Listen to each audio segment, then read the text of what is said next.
Nation of Fit in 10. It is day 10, and I'm doing this video rather late. I was traveling pretty much the whole day.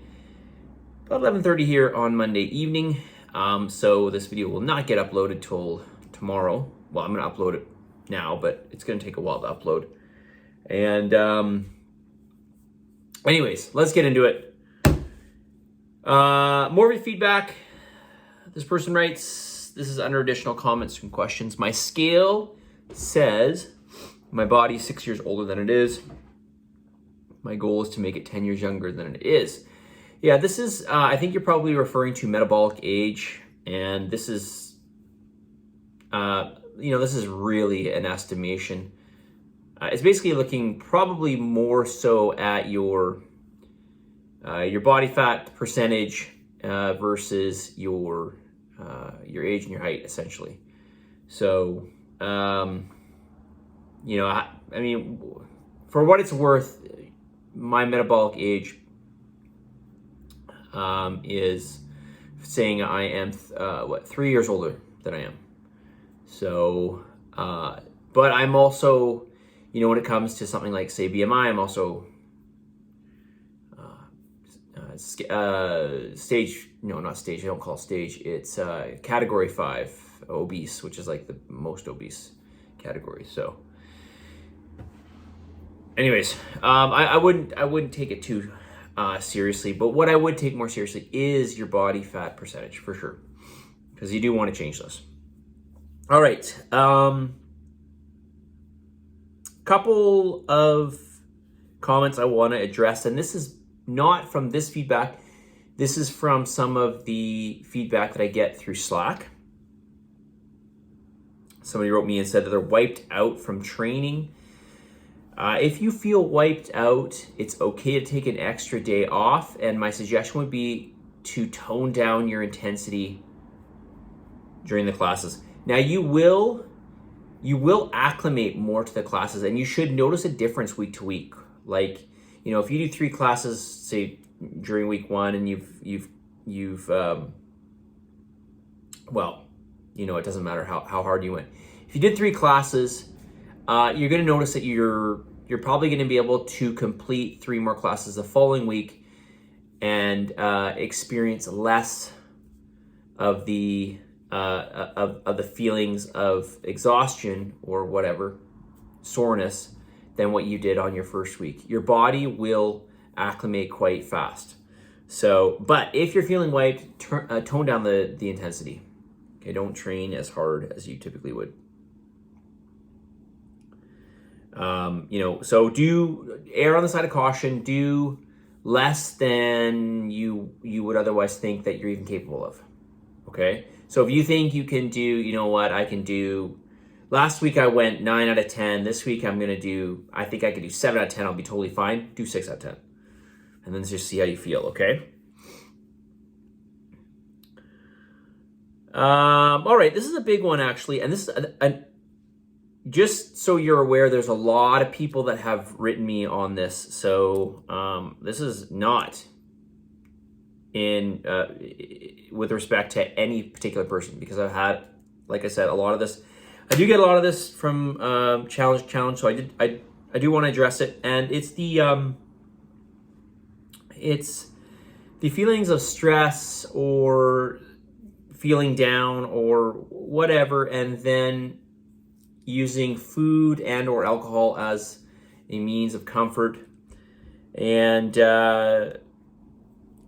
I know that it's easier said than done than just say, just don't do that, and focus on other areas, focus on other things, other outlets other than food and alcohol. But ultimately, we've got to want to help ourselves, and indulging in these types of things, especially alcohol, especially because alcohol is a depressant, okay, and among many other things many other side effects that it has on your health, negative side effects on your health.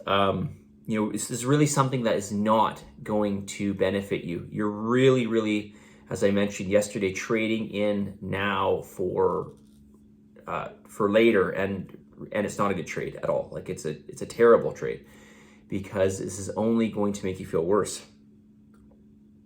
And this is only going to drag you down more. So we've really got to stay away from things that, I'm assuming you know that this is not good for you. I'm assuming that you know that indulging in extra food or alcohol is not good for you, but maybe you don't have a full understanding of you don't have an understanding of just how bad it is for you, especially alcohol. So I'm going to really, really encourage you to, become more aware of this. Obviously, you're aware of this because you're writing me it. But try to implement some strategies, or try to implement some things, so for example, I realize this may not sound, like a lot of fun, or maybe on its surface, maybe not something that's going to be that stress relieving, but for example, go for a walk in nature. I know it sounds really, maybe trite, but it really can make quite a difference. Go and do the things that are going to help to uplift you, that are, going for a walk it's going to burn some energy, but obviously we were doing this for means that are much beyond burning calories. We want to feel good mentally, and we want to feel revitalized. And ultimately, we want to have something that's going to, I won't get into too much of this right now, but we want to do some things that are going to sort of increase our dopamine level. Okay, and I don't mean just your body, I don't mean your brain producing more dopamine, but everything is relative. So if you always chase the things that are going to give you those highest dopamine levels, then you can almost, in certain cases, you sort of set your baseline so high that you're always chasing that, and you sort of then downregulate the amount of dopamine that would be produced otherwise, if that makes any sense. So, sometimes they say the best way to get reprogram your dopamine is to do all the things you don't want to do. Because then even things that you don't even want to do quite as much, but you would rather do than the things that you really don't want to do, you'll get a better dopamine release from those things. Okay, and then certainly when you do the things that are really self-indulging and, like the major rewards, you're going to get a huge dopamine rush. So, this is something that is really, really important, for lack of a better description. Okay, but in terms of your happiness, in terms of your feelings of well-being, in terms of your feelings of tenacity towards whatever you're working towards, things that are important to you in your life, things that you're trying to change, this plays a very, very important role. Okay, especially doing the things that you don't want to do. And then, you're basically building more bang for your buck in terms of how you're going to respond to anything that produces dopamine in the future. Okay, it's almost like you're resetting yourself. When you indulge in all of these easy comfort things, then you really set yourself back. Okay, and not just as a result of what these things can do to your health, but even in the dopamine reward response that I'm talking about. All right, what am I here? 8:47. Nutrition dense food I have written down here. Right. Okay, so just a reminder that, you want to try to eat the foods that are most nutrient dense. All right. Now, a lot of you are doing this. In fact, anybody who's showing me their food journals, I'm seeing this. So overall, I want to say you guys are doing a great job. But you want to be very, very careful with certain foods that you eat, especially the processed foods, where maybe you're not quite getting bang for your buck out of it. So, and generally this is going to be processed foods and obvious foods. Restaurant foods in particular, okay, a number of you have been, showing me foods that I appear to be from, some of you I've had to ask if it's restaurant. I'm assuming it is. But, maybe try to make some of these foods, if you are having restaurant food, try to make some of these foods on your own so you know what's going into them. Because like I said, if you're eating restaurant food, and then you're choosing an entry from MyFitnessPal, I'm just using one as an example. So there's a lot of people doing this, so I'm not picking on you. What's an example I can remember? Butter chicken. Okay, so if you choose butter chicken in MyFitnessPal, I talked about this the other day as well. You're making like a double estimation, right? Because, well, maybe you did measure it out. Maybe you did weigh it out, so you have an amount. So you're not estimating it. But what you are estimating, so let's just assume that you are measuring it out.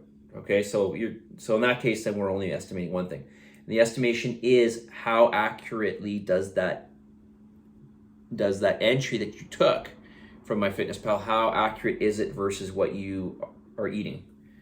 And that's a big guess. We have no idea. So that is a total estimation. So just be really, really careful with this, because definitely restaurants are going to they want to make food as cheap as possible. They want to cut down their costs. They want to make it as tasty as possible, like within reason, obviously, but as tasty as they can. And so those two things right there, I can guarantee you they make the food not a good choice for you, right? So just imagine that. They want to make it as cheap as possible. They don't want to make it as cheap as possible, but they want to save as much money as they can, obviously. So you're gonna have cheap ingredients. Chances are you're gonna have cheap ingredients, and then they want to make it taste as good as possible. So chances are it's gonna be high in fat and or sugar. Okay. So be very, very careful with that. Again, be very, very careful with the options that you pick in MyFitnessPal and how accurately they reflect what you're eating. Okay, if it's real whole food, then it's real whole food. You're not going to get that. You're not going to get, one chicken breast that's 6 ounces. That's, 6 ounces of chicken breast is going to be like, okay, let's assume it's cooked. That's going to be somewhere around 200 calories or something. Okay, maybe probably a little bit more than that, but let's say it's 200 calories. So you're not going to have another 6 ounce chicken breast that's going to be like 300 calories or 400 calories. They're all going to be the same. Okay, virtually almost identical, if not identical. Okay, so be careful with that. All right, message of the day, 12:30. All right, where is my message of the day? All right, so this is a good reminder to you that, and I haven't had this question yet, but I'm sure I'm going to get it, so I might as well just address it right now. Habits, this is the message of the day, habits over motivation and discipline. Okay, so what we want to try to do here is just know what you have to do, implement what you have to do, not think about it too much, because that's where it tends to get harder, right? It's when you think about it and you have to do it and you're not doing it. Just do it. Do what you have to do. Plan out your meals. Make food ahead of time. As an example, plan things out. Set aside time of the week to do this. Right? Put it in your calendar. Make habits for yourself, and then just go through with those. Now, maybe you can say, "Well, I need some motivation to start the habit." Okay, perhaps. But once things become a habit, it's not about being disciplined or being motivated to do it. It's just a habit, right? I mean, you don't need motivation to go to work. You don't need motivation to brush your teeth. They're just habits, right? You don't need motivation to get up at a certain time in the morning for work. That is just a habit that you've built, right? It's something you have to do, and it's a habit. Same thing applies to what we're doing in this, okay? Especially with food prep. Okay? All right. Positive energy, positive vibes, believe in yourself, for love of God, get some gratitude. I'll talk to you all tomorrow. See ya.